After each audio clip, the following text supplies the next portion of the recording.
साहब अभी ब्रेक से पहले हम लोग सेनेटर आगा शाहजेब दुरानी साहब, जमाल रईसानी साहब और प्रोफेसर मीर सादात साहब, हम लोग जो बात कर रहे थे और बलूचिस्तान स्पेसिफिकली जाफर एक्सप्रेस के रिलेटेड कर रहे थे।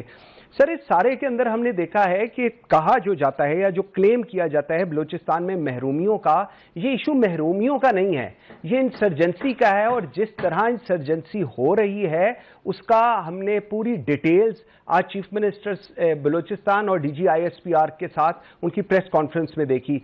वे आउट क्या आप देखना चाह रहे हैं? हुकूमत क्या समझ रही है बलूचिस्तान की? वे आउट क्या है? किन से बात करना चाह रहे हैं आप और कैसे होगी ये बातचीत?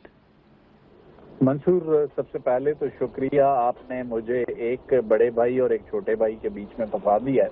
आगा शाहजेब दुरानी और जमाल रईसानी जो है, एक मुझसे थोड़े से बड़े हैं, एक मुझसे थोड़े से छोटे हैं।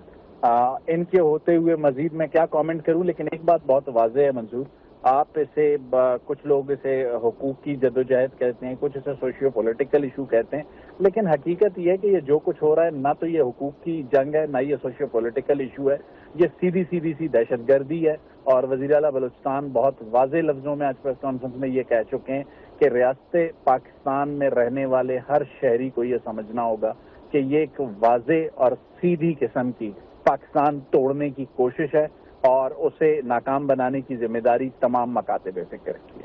ठीक, तो इसका हल क्या है? हल भी तो बताएं ना, वे आउट बताएं। एक ऑपरेशन है, फौज ऑपरेशन करती रही है, दोबारा करेगी, इंटेलिजेंस बेस्ड ऑपरेशन होंगे। ये जो BLA है, जो हमें बताया जाता है, ये तकरीबन 2-2.5 हज़ार लोग हैं, लेकिन इतनी मुश्किल ट्रेन पर हैं कि वहां पर IBOs और ऑब्वियसली एयरफोर्स के थ्रू ये ऑपरेशन एड्रेस किए जाएंगे। क्या ये वे आउट आप समझ रहे हैं, या आपको लगता है कि बैठ के सरदारों के साथ और स्पेसिफिकली सरदारों से ज्यादा जो यूथ है वहां की, उनके साथ डायलॉग की जरूरत है?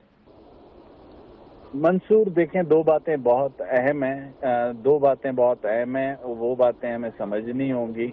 एक बयान आपके सामने है चीफ मिनिस्टर बलूचिस्तान सरफराज बुगटी का, जो उन्होंने फ्लोर ऑफ द हाउस दो पॉलिटिशियंस को मुखातिब करके दिया था, जिसमें उन्होंने ये वाज़े तौर पे बताया था कि जंग तो अभी शुरू नहीं हुई।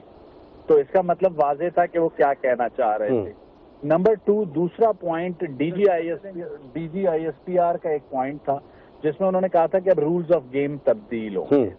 इससे पहले बलूचिस्तान में लॉ एंड ऑर्डर को बेहतर करने के लिए जो भी एफर्ट्स रही हैं सिक्योरिटी इदारों की जानिब से या जो पॉलिटिकल साइड की जानिब से, उसमें उसकी इंटेंसिटी वो नहीं थी जो उन अनासिर ने या उन लोगों ने आपके सामने या इस्लामाबाद के सामने या पूरे पाकिस्तान के सामने जिस तरह रखी थी। उसकी इंटेंसिटी बहुत लो थी। लेकिन अगर इंटेंसिटी और बढ़ाने की जरूरत है तो वो अभी गुज़िश्ता वाक़ये में हमने देख लिया है कि इंटेंसिटी जब आपने चंद घंटों के लिए बढ़ाई तो सारी चीजें जो है ना वो घंटों में आपकी क्लियर हुई हैं।